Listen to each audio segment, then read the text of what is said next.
Understanding, contribute to, a guide for English learners. Hello, everyone. Welcome to our English language learning series. Today, we're diving into the phrase, contribute to. This phrase is widely used in English, and understanding it can really enhance your communication skills.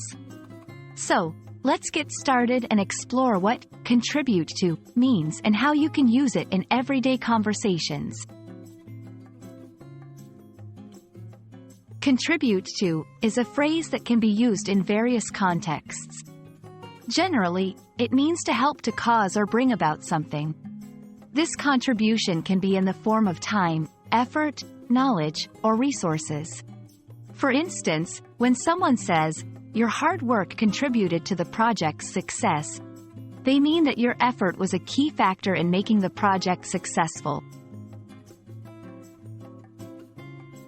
2.1 In positive contexts. Contribute to is often used to describe positive influences. For example, regular exercise contributes to good health. Her innovative ideas contributed to the company's growth. 2.2 In negative contexts.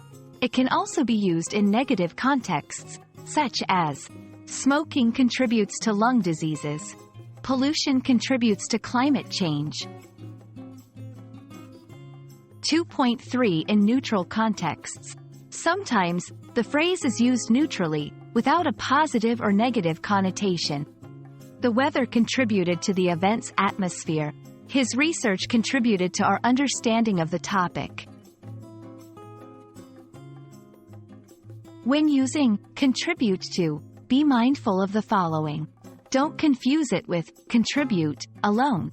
Contribute is more general, while contribute to specifies what is being affected. Be clear about the context. Whether it's positive, negative, or neutral, the surrounding words should support the intended meaning. And that's a wrap on contribute to. I hope this video helps you understand and use this phrase more confidently in your English conversations. Remember, every little bit of learning contributes to your overall language proficiency. Keep practicing, and see you in our next video.